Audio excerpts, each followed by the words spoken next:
Hey everyone, so today's video is going to be a little juicy. I'm going to be debunking some common made assumptions about me and some thoughts and kind of going through if they're true or not.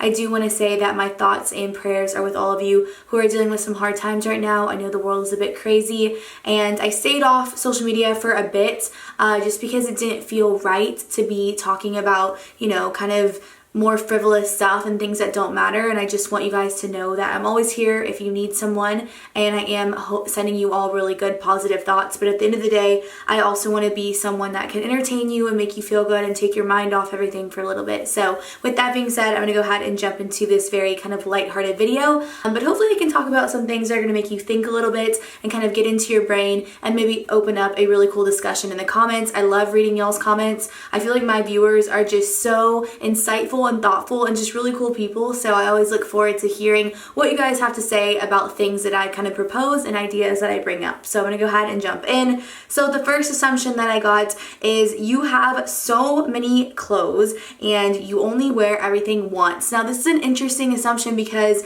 it's true and it's also false. First of all, yes, I do have a lot of clothing. Obviously I've been making fashion and clothing videos for over 10 years now, which is crazy. And if you have been a long-time viewer, you probably remember when my whole room was literally like a miniature clothing store. I had just racks and racks of my clothing. I'm someone who really loves clothes. I love learning about different designers and when things are made and all that kind of stuff, and I have such a passion and joy for it. So I do have a ton of clothes, and I do wear things more than once, of course, with the exception of like special events. Like if I'm going to a party or an event and I'm photographed or something, I typically only wear those items once, and I really love to source special things from each event. I know for the ESPYs, I've done a lot of really cool, I kind of do like very fashionable looks for that. I like to go a bit outside of my comfort zone and try things that are a bit more daring. So obviously with stuff like that, I'm probably not going to wear it again just because it is very noticeable, as well as, any award shows like the Grammys or the AMAs or Teen Choice Awards or MTV Awards, like anything like that, I wear those things pretty much once. But I often post this one dress that I've had since literally high school. It's from Nasty Gal. Whenever I post an Instagram photo in it, you guys always ask me where it's from because it's literally just a timeless piece. I love that it's backless and it's black and it has these really cool flared sleeves, and I don't know, I think it's been featured on my Instagram at least 3 or 4 times over the years. But yeah, that has been a piece that's really stood the test of time. But with that being said, I do have a bunch of my things up on Poshmark, so if you want to go ahead and check that out, mainly special event items because I only wear them once, and they were really cool special dresses that I picked out specifically for that event, and I felt like I looked good. I was really happy in wearing them. One dress that I will not get rid of though is my New Year's Eve dress, that sparkly dress. I literally wear that pretty much every single New Year's Eve because I just love it so much. It's incredibly eye-catching and glittery and sparkly. But if you ever see something on my Instagram that you just have to have for a special event, go ahead and send me a DM and I'll probably throw it up on Poshmark for you, and then you guys can go ahead and wear them to your own special events. Make sure to send me a picture so I can see how beautiful you guys look. And yeah, I love like sharing my clothes with you guys. In the past, I've sent dresses to people, and I don't know, I just really like that because I understand that a lot of effort and kind of feeling goes into looking your best at a big special event,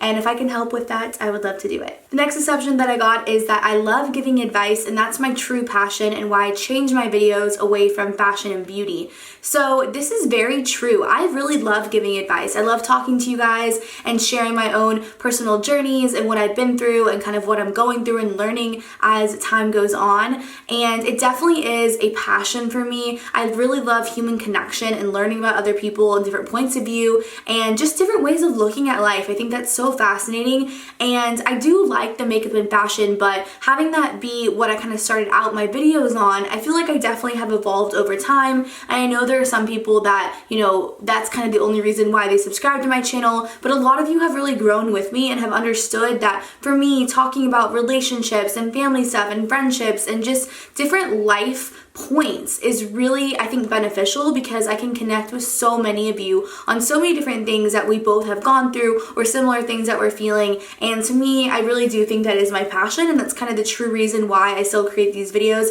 and why I enjoy them. But with that being said, I am not a licensed therapist. I don't have the best advice. I can only speak off things that I personally have gone through and worked through, and I've teamed up with Betterhelp, which is an incredible online counseling service that I am a huge huge fan of and I think is so important. I think therapy is something that everyone should do. I think it's really, really beneficial to go deeper into your mind and to have someone that's trained that knows how to talk to you and help give you advice and just kind of help you look at things in a different, more positive way. There are so many different things that people go through that they maybe go through alone or they try to reach out to a friend or family member about. And at the end of the day, having someone that is licensed in this and this is their profession and they've been trained to know how to deal with it, I think is really important and something to not be lost on. BetterHelp is an incredible resource, but I think especially now when many people are feeling very isolated, maybe a bit alone, you can connect with a professional counselor in a private, online, safe environment and feel free to talk about things that are on your mind and things that you want to work through. I love that you can get help at your own time, on your own pace, and you can also go ahead and schedule a video call. You can use the phone and speak on there. You can also text and chat, so it's ever more convenient or more comfortable for you. They can really help you figure that out and kind of be there for you in any way that's going to suit you best. I really think that that's incredible because I do understand that at certain times, maybe you want to get on a video chat and you want to have that face-to-face kind of interaction with someone, but maybe other times it's easier for you to text out what you want to talk about. And I think just having that flexibility and really making sure that it's tailored to your personal needs is something that I'm a huge advocate for. And whether you want to work on something specific in your life or just get a better, more positive outlook, BetterHelp offers broad expertise with counselors that also have specific expertise. So if you're dealing with anxiety or depression, trauma, maybe some family conflict, or just really anything, I'll go ahead and list all the things that they do go ahead and help with. You really can make sure that you're finding someone that is very specified to what you're dealing with. And now, of course, anything you share is completely confidential, and if for some reason you need to request a new counselor, maybe they're just not a good fit, you can do that at any time with no additional charge. BetterHelp is available worldwide with over 3,000 US licensed therapists across all 50 states. And with the 4 communication modes of text, chat, video, and phone, you can make sure that you can connect with your counselor based on your availability, your convenience, and for times of need. Financial aid is also available for those who qualify, and they are convenient, professional, affordable, and secure. And I think that choosing to seek professional help is incredibly brave and really proactive. I think you, of course, need to take care of your mental health, and especially at this time, if you or anyone is struggling, don't delay it and make sure you go ahead and check out betterhelp.com. You can get started with 10% off your first month when you go to betterhelp.com/Megan. Again, you're going to be joining over 800,000 people taking control of their mental health when you go to betterhelp.com/Megan. That's BetterHelp, BetterHelp.com/Megan. The next assumption I have is a deep one. This is, I assume that your parents' divorce messed up your views on love. Now, this is a yes and no for sure. Without completely, giving my parents, no privacy on this. Yes, my parents are divorced, and that's been something I've spoken about on my channel over the years. I've been very honest and open about it and my feelings towards it.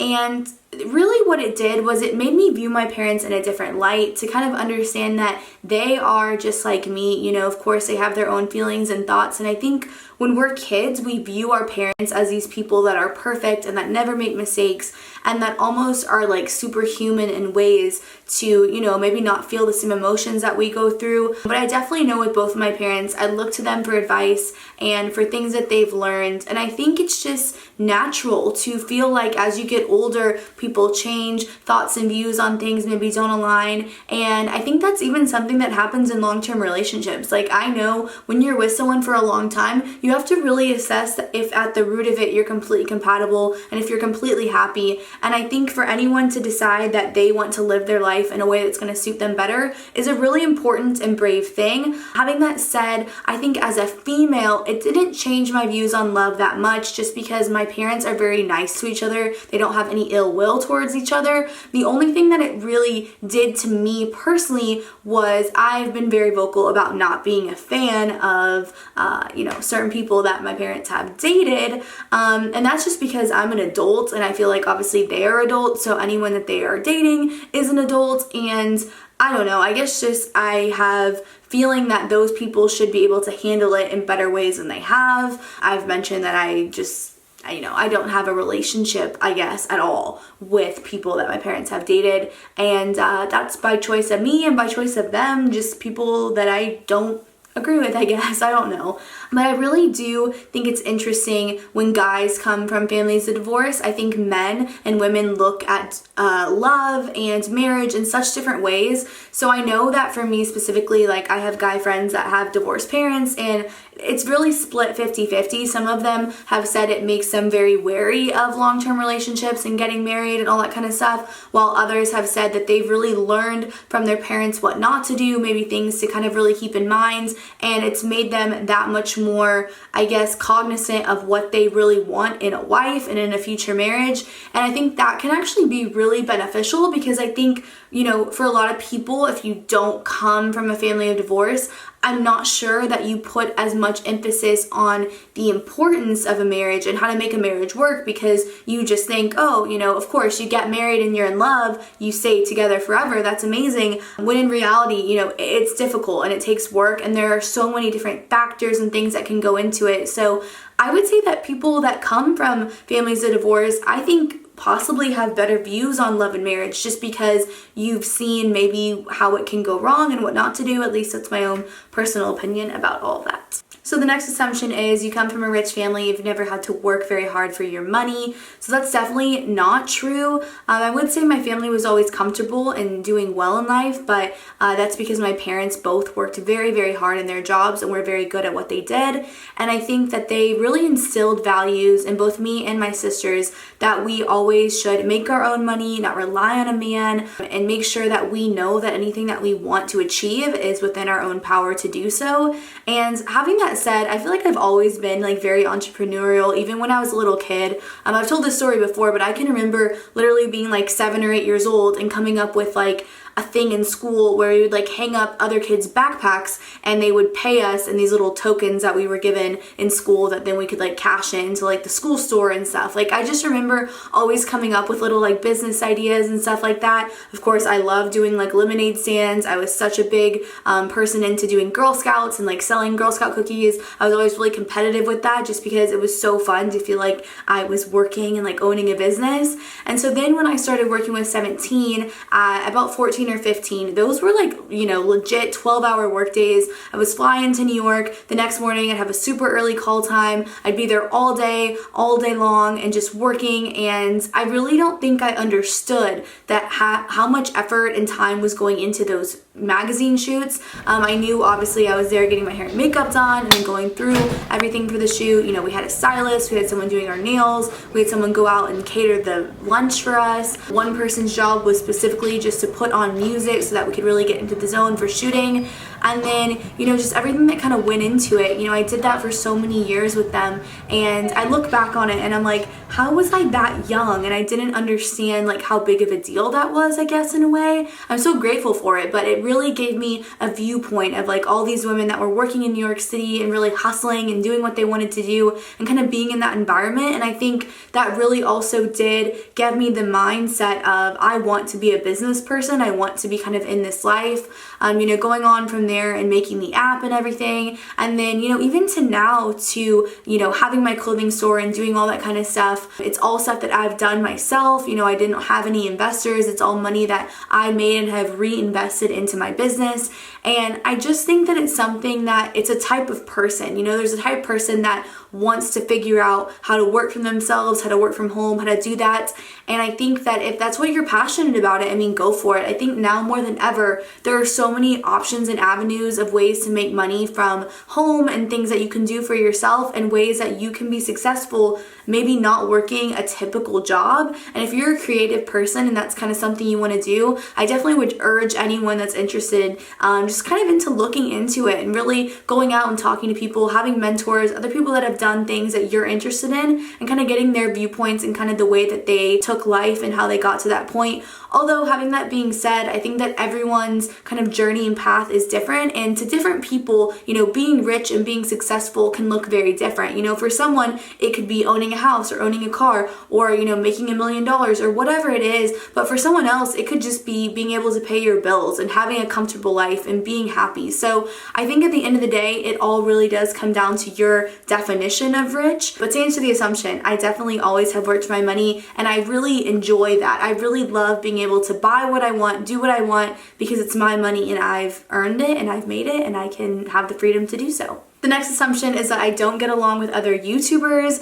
Now that's not true, but also it's not super far off. I can count on like 2 hands the YouTubers that are kind of in my same realm that I really love and respect, and to this day I think are really cool people. And the only reason for that is just because people can be very different in real life. I've met a lot of YouTubers that put on a really good front in their videos, and then when you meet them, it's just nothing at all like how they are. They're very entitled, they think they're really, really important, and they kind of carry themselves that way. And I just think that's really off-putting, and it's not attractive, and it's not something I like to be around. And I know, you know, being out in LA especially, sometimes people can kind of get a bit of a big head, and it can be really difficult to navigate through that if you're someone that just can't put up with, you know, the bullshit and stuff. If you're someone that can like easily see through that, it can just be really a not great environment. Having that said, the YouTubers that I really respect are the ones that have always been age appropriate. I'm sure if you guys have been watching YouTube for a while, you know that for a very long time, the younger age demographic for girls was super big, and people were literally pretending to like act like middle schoolers when they were in their mid-20s, and I just like never identified with that. I literally could not take girls that did that seriously just because I thought it was so cringy, honestly. Like, you literally can go to a bar and drink legally and you're acting like you're literally like 13 years old in your videos just to appeal to a younger audience. I just thought it was very weird and very phony and fake. So for me, the girls that I really have respected have been the ones that have always been their age and have acted accordingly and have made videos kind of tying to what was going on in their day in the life and not like dulling themselves down to be like younger. I just always have not connected with that or resonated with it and thought it was very weird.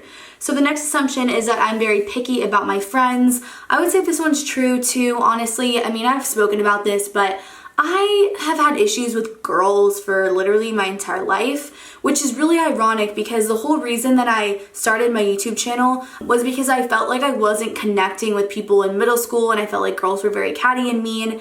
And then I literally have met so many people through my videos that are literally my friends and that I've known for years and have spanned over so much time. And I connected with so many girls that were watching my videos telling me that if we were in real life, like, we would be best friends. We seemed so similar. We had the same mindset about certain things. We were just, you know, the same type of people. And, you know, that's the whole reason why I started my channel, because I wasn't able to find girls like that in my real life. And I think that's really cool, and that's something really special about my channel for sure, and something that I really hold like near and dear to my heart.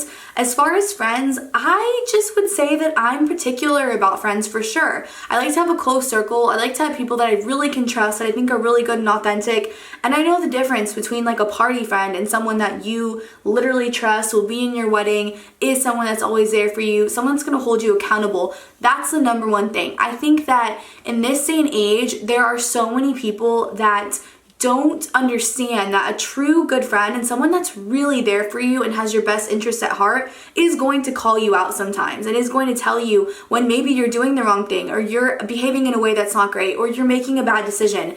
And people that do that are not doing it to hurt you or upset you. They're doing it because they care about you and they deep down know you and your values and what's going on. And I just think that that is a true testament to a good friend. And having that said, yes, I'm very picky about my friends, but I think I choose wisely, and I am very happy with the people that I have in my life. The next assumption I got is you're a bitch in real life. Oh my gosh. So I don't think so at all. I think I'm very nice. I definitely have a lot of empathy for others. I am very sensitive and I take things very seriously. Definitely if people are mean to me or they make comments towards me, it affects me for sure. And I don't think I'm a bitch, but more than ever, girls have been testing me, like really. And you know, eventually I would love to write a book and kind of channel all of the stories and things that have happened in my life. Hold on.